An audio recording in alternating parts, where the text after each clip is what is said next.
भारत में बनी हुई, भारत के वैज्ञानिकों की खोजी हुई वैक्सीन हमने 93 देशों में बेच दी।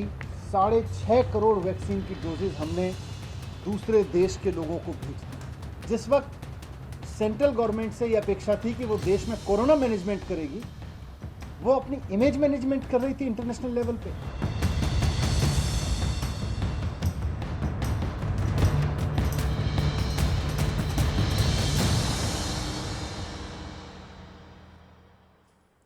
Good evening, everyone. Thanks a lot for staying with CNN News 18. I'm Shivani Gupta. First up, let's get you a check of what's happening in the national capital.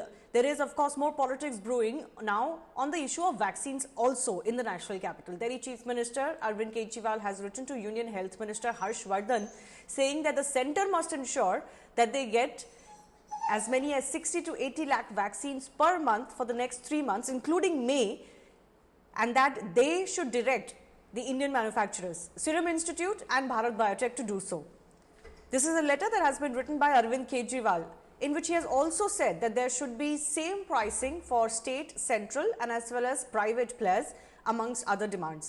Remember, this is also coming on a day when Deputy Chief Minister Manish Sisodia has launched an attack on the centre for its vaccine Maitri, for giving away either as gifts or as commercial contracts vaccines that was done so in the first 3 months of 2021.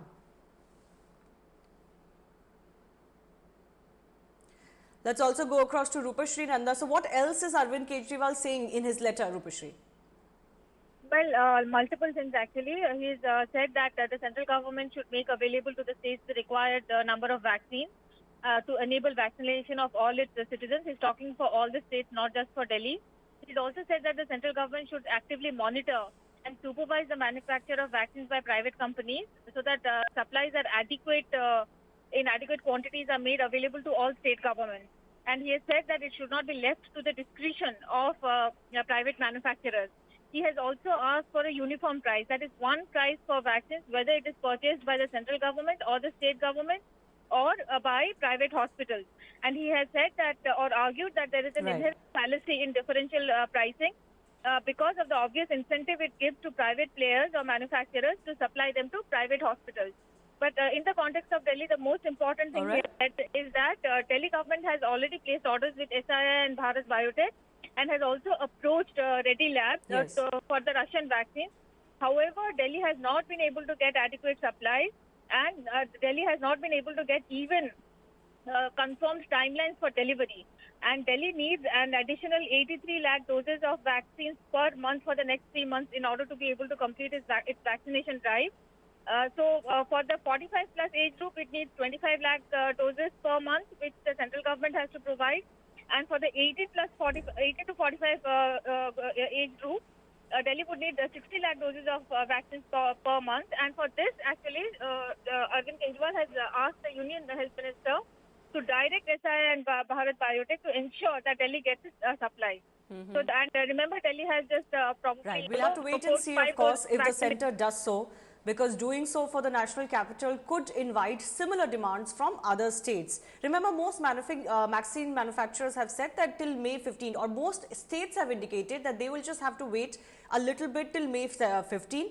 Towards the end of May is when the manufacturers have indicated that a large supply could be made to them. Rupashri, thanks a lot for joining us. Staying with the national capital, the O2 battle, the oxygen battle is also ongoing. We'll have to see how the Supreme Court takes this on Monday. But again, on Sunday, Aam Aadmi Party insisted that they've not received their 700 metric tons of quota as set by the Supreme Court till Monday. They have said that they've only received 500 metric tons on Saturday, for example.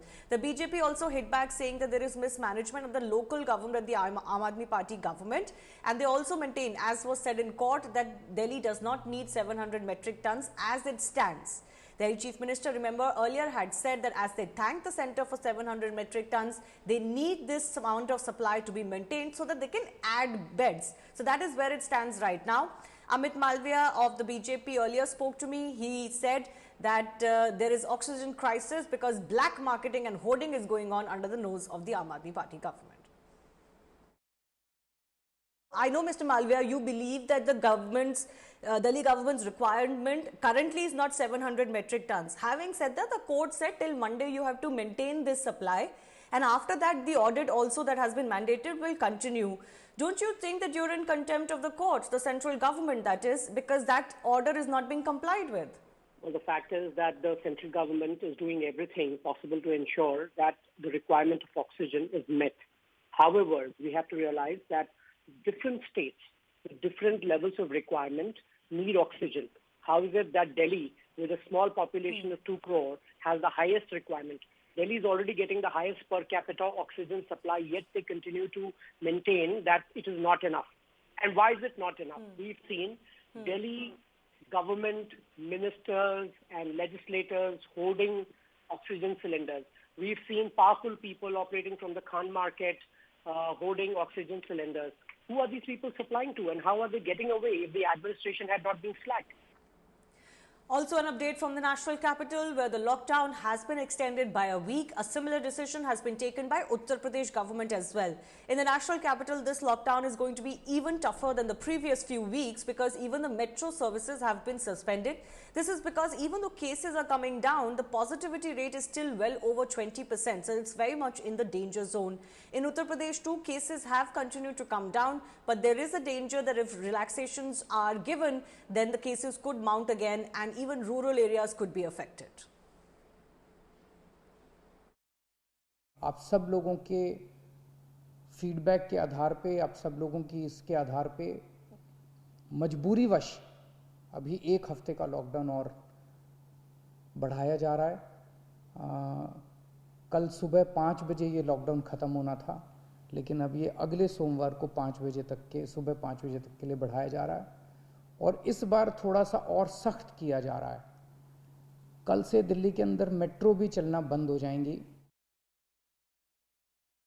The rural Uttar Pradesh remains a concern. So if you talk, divide Uttar Pradesh demography into 2 parts, urban and rural areas. Urban is a positive story. So it's a city like Lucknow, which has even now the maximum number of cases. There, the active number of cases have gone down to almost 25,000 as compared to 60,000 almost 8 to 10 days back. Number of active cases per 24 hours is now well below 2,200, and it has been at the peak was more than 6,000. So in that sense, urban centers are showing a positive story, and on the basis of that, government is claiming that yes, UP seems to have already hit the peak. Now, of course, the rural areas remain a challenge. But government, since May 2nd, when the counting of votes took place, of panchayat polls, since then, an extensive drive has been going on in villages. If you recall, yesterday Chief Minister was in Bareilly. He himself visited a particular village. Today he is in Varanasi. So the government is now putting entire focus on the rural areas, and extensive testing drive has been done.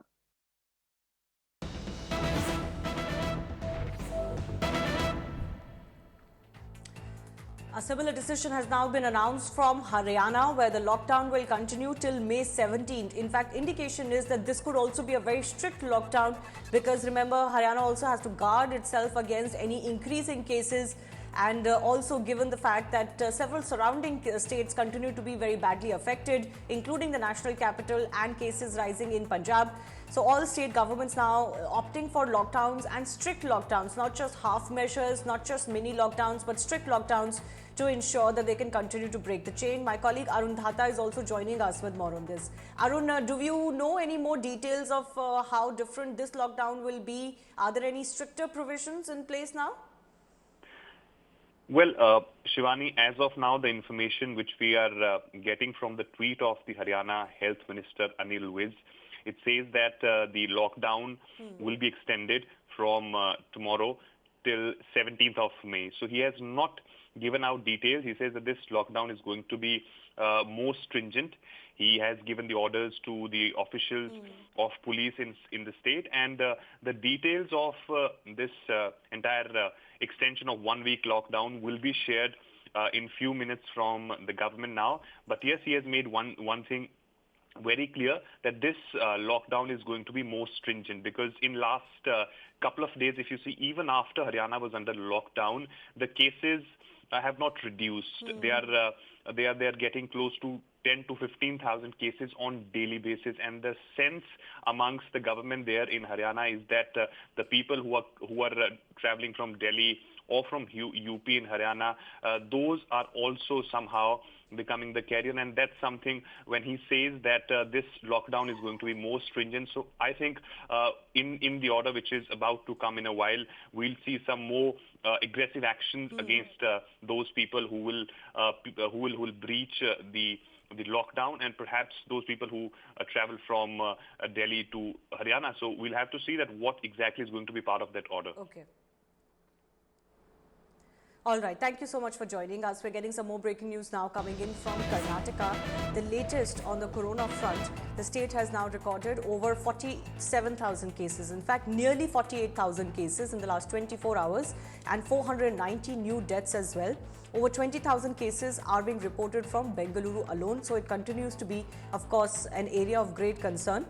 Over the last few days, the government has been, of course, focusing on not just augmenting medical supplies with respect to deliveries of oxygen concentrators to those who may need it at home, but other measures, especially with regards to allocation of beds. That was a scam where it was exposed. But let's go across to my colleague Revati also. Revati, what is the sense you're getting from the administration? Are the measures working, or are they worried about the graph?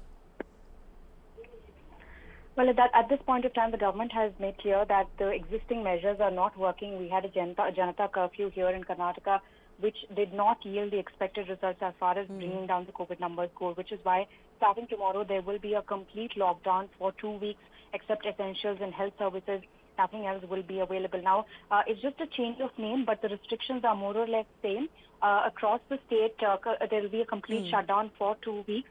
Essentials too will be open only from 6 a.m. to 10 a.m. And the only change that we would see from today and between today and tomorrow is that you cannot use vehicles at all except for medical emergencies. Even for groceries, you will have to go by foot. So Karnataka government at this point of time looking for stringent measures to ensure that the numbers come down. Now that is not sufficient. Vaccination, the state is very, very low on as far as its supply of vaccination goes.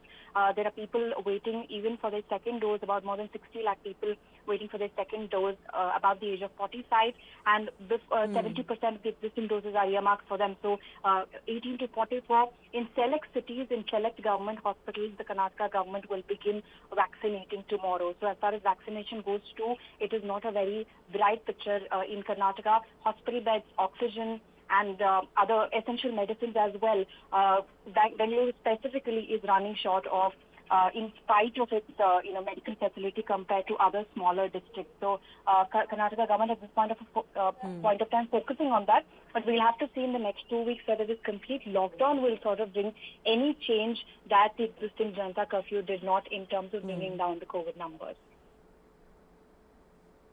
All right, Revati, we'll leave it at that. Thanks a lot for joining us. Let's also look at the new numbers that have come in from Maharashtra now. There has been a massive dip of sorts that has been registered because remember Maharashtra for a few days was recording over 60,000 cases. Now the new cases are around 48,000 plus. There are 572 more deaths that have been reported in the last 24 hours too. And about 2,400 of these cases are coming in from Mumbai. So the Maharashtra graph has been going up and down, but as far as Mumbai is concerned, steadily it is coming down. But what really explains the numbers going up and down so drastically as far as the entire state is concerned, we'll try and take that across to my colleague Mihir, who's also joining us. So Mihir, is there some perspective with respect to number of tests that are being conducted? Because it's over 60,000 for a few days, then it's now come down to 48,000.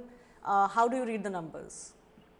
Absolutely, it appears that the tests have gone down, but as far as Mumbai is concerned, when I spoke to the administrators, people who are taking care of the entire situation, the BMC officials, they said that yes, we are not testing to that extent, but we are doing a lot of target testing, so not missing out on the ones who really need to be tested, those who test positive, their family members, close contacts, high-risk contacts, and that kind of aggressive testing is going on, but yeah, testing at crowded areas like markets and other places which are shut basically because of the measures and the restrictions that are put in place.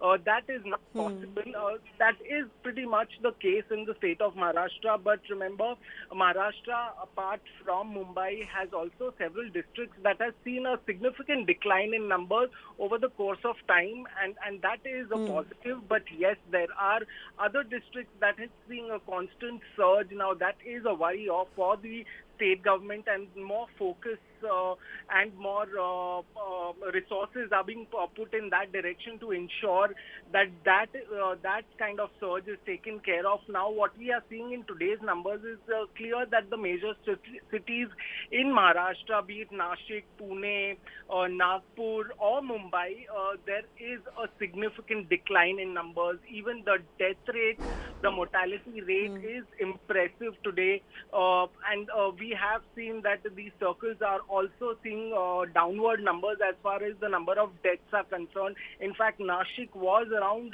close to Nashik circle was close to 200 yesterday, but today, in fact, it is just under 100, which is significant, and that clearly indicates that something is working right. They need to not let their guards down at this point and keep working on that, so that not only Mumbai but the entire state can, bring down these numbers and arrest this virus, so that we can have some sort of relaxation in place. Absolutely. Mihir, thanks a lot for joining us. And as Mihir was pointing out, at least as far as Mumbai is concerned, from a point in April where it was reporting over 11,000 cases, it has now come down to lower than 3,000 cases. So clearly something has worked for Mumbai, even if there is more targeted testing and not rampant testing. Here's my colleague Mihir Trivedi also bringing you this report of what Mumbai did to control the numbers. In the first week of April, Mumbai was reporting over 11,000 COVID positive cases. A month later, the maximum city has managed to bring down the daily cases of COVID-19 to under the 4K mark. Even the Supreme Court has applauded city's municipal corporation for its Mumbai model and asked the centre to take their advice on COVID management. So what did the BMC do right to manage the COVID crisis in Mumbai? Firstly, BMC strictly followed T3 principle: test, treat and track. During the first phase, first wave, I would say, the spread was more in slum area. But during the second, we could see the spread in the building, in the multi-rises building. So we shifted our target from the slum to the buildings, but we enforced the ceiling of building because we never allow anyone to come out or anyone to go in that sealed building. So that helped us a lot. Our decentralized ward war room also really played a very crucial role in keeping track of the home isolated patients or the close contacts or the high risk contacts per se. Next, corporation worked on optimum utilization of oxygen by ensuring seamless distribution and creating a buffer stock to manage need. Oxygen supply has played a major role. Initially, we had the cylinder-based oxygen supply system, but over the period, we decided that it won't work because the refilling was much tedious and it was time-consuming, and sometimes it was creating a tremendous tension. So we switched to the centralized oxygen supply system. BMC has also used the lean period to ramp up health infrastructure in Mumbai. Initially, we had very limited ICU facilities. Subsequently, we have increased ICU facilities. The oxygenated beds were very less in number, but subsequently during the lean period, I can say, we have decided to upgrade our facilities, increase our number of beds. The BMC played a master stroke by not dismantling any of the temporary COVID facilities during the lean period, but rather worked on ramping it up. For now, the corporation is focusing on installation of oxygen plants and more jumbo facilities that will provide additional 5,500 beds that will help to fight the expected third wave. In Mumbai with Jayantkar, this is Mihir Trivedi. A quick check of some of the other numbers and updates we're tracking from across the country. First up, Andhra Pradesh has reported over 22,000 new COVID cases in the last 24 hours with 92 new fatalities. The active cases in the state stand a little over 2 lakhs. A day after Kerala reported record-breaking 41,000 new cases, state has now reported over 35,000 new cases. The state reported 68 deaths as well. The active cases in Kerala are inching closer to 5 lakhs. Lockdown in Tamil Nadu will start from Monday for 14 days, during which all commercial buildings and services will remain closed. Only essential services will be allowed to operate till noon. UP has also witnessed a dip in daily COVID cases. State reported over 23,000 new cases. Lucknow continues to remain the top contributor. Nearly 300 new deaths have also been reported. Finance Minister Nirmala Sitharaman hit out at West Bengal government's request to waive GST on COVID-related medicine and equipment on two counts. One, that it has already been done and most of the lists of medical equipment is already part of IGST waiver by the Finance Ministry. But she also went on to say that removing GST on vaccines will be counterproductive to consumers, as the load will be passed on to the consumers. As TMC leaders are set to take oath as ministers on Monday, Bengal Governor Jagdeep Dhankar has given sanction to CBI to prosecute as many as 3 TMC leaders in the Narta scam. The list includes Firhad Hakim, Madan Mitra, Subrata Mukherjee and also former TMC leader Shovan Chatterjee. And after much suspense and deliberation over who will be Assam's next Chief Minister, BJP picked Himanta Biswa Sarma for the top post, who will take the Chief Minister's oath on Monday.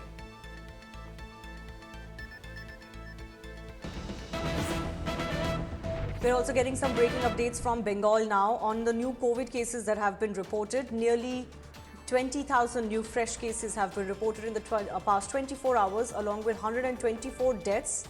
18,000 plus people have also recovered in the past 24 hours. So the numbers of new cases and recoveries continues to be fairly close in West Bengal. But of course, the overall new cases that are being discovered every day is rising. My colleague Shagata Mukhopadhyay is also joining us with more. Shagata. Well, you see, Bengal has been grappling with the rising number of COVID cases ever since the last couple of phases of elections that were being held in the state of Bengal. And currently, Bengal is positioned at number 10 position in terms of the worst affected states of the country. The numbers are quite high. In terms of deaths as well as in terms of fresh cases. The state is showing fresh breach of previous records in terms of the number of cases that are being reported. Also, it is important to note that a new government which is being sworn in at this point in time, the fresh Council of Ministers of new Mamata Banerjee's government will be taking oath tomorrow, and the first cabinet meeting would be held, in the state secretariat Nabanno in the afternoon tomorrow. Of course, Mamata Banerjee has prioritized the tackling of the COVID crisis in the state of Bengal, which at this present point in time looks pretty bad in terms of the rising number of cases, also the number of deaths, in terms of bed availability, in terms of life support systems that are there. The public healthcare system in general is going through a very challenging phase at this point. So obviously it remains to be seen what decisions are taken at the first cabinet meeting, which is scheduled to be held tomorrow afternoon, and we are anticipating that Mamata Banerjee herself would retain the health portfolio with herself, with a minister in independent charge as a minister of state in the same portfolio. So it remains to be seen what steps are taken in the first cabinet meeting, and that's where the focus will lie.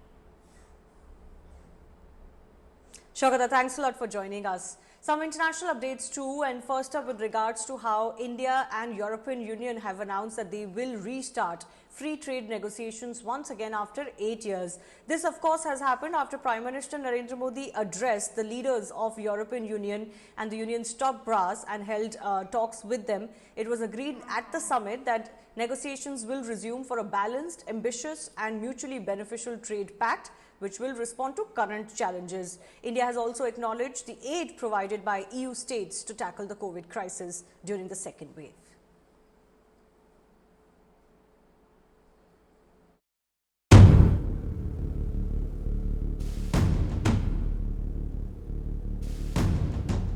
This is a CNN News 18 exclusive. This is the world's largest Antonov 124 aircraft that is now landing in this bay of the Indira Gandhi International Airport that you can see. This contains at least 3 massive oxygen generators. There are also 1,000 ventilators that are in fact on board this aircraft. So clearly a mighty help from the United Kingdom taking place here right behind me. CNN News 18 continuously is reporting exclusively from the tarmac of the International Airport here in New Delhi, and here the world's largest cargo military transport aircraft landed and finally will be deboarding with the emergency supplies that have come in the form of 1,000 ventilators and at least 3 massive oxygen concentrators and generators. The speciality of this Antonov 124 aircraft is that the nose of this aircraft can actually fling up and the entire large containers can finally come out, and that's what will be used here. This is a mighty giant cargo aircraft that was used in the Soviet era as well. In fact, it played a very key role during this Cold War as well for Russia. The United Kingdom government actually sending aid for the massive surge of pandemic that has happened in the national capital. What I've been told is that customs officers are clearing this at an emergency level. Never before has this happened in India, that the custom officials are actually standing at the tarmac along with the aircraft and ensuring that the equipment, the life-saving equipment, is immediately sent across to various hospitals. Right behind me you can see exclusive visuals here on CNN News 18, clearly showing you how this massive oxygen plant is landing here on board this truck, which will immediately leave for a hospital. More than 50 to 100 people every minute will be able to breathe oxygen because of the massive quantity that will come out of these oxygen plants. These are the biggest oxygen plants of the world that are landing here. 35 different aircrafts have already landed, but this is world's largest cargo plane that has just landed. The customs also ensuring that there will be no bureaucratic delays or red tapeism. This is a massive plane that has come in, world's largest cargo aircraft that has come in. And there are 35 other aircraft still now that have come in. You've been working night and day. So what does this contain and where is this being sent immediately now? 3 oxygen plants have come in this consignment along with the 1,000 ventilators, and Red Cross have imported it, and obviously it will go to the Ministry of Health and Welfare for distributions as per their SOPs. In customs we are committed for expeditious clearance of all such COVID-related goods, and this particular consignment also we have cleared within half an hour of its landing, and very soon after this offloading is completed, very soon goods will go to the city side area where all these oxygen plants can be commissioned and utilized for the patients and all.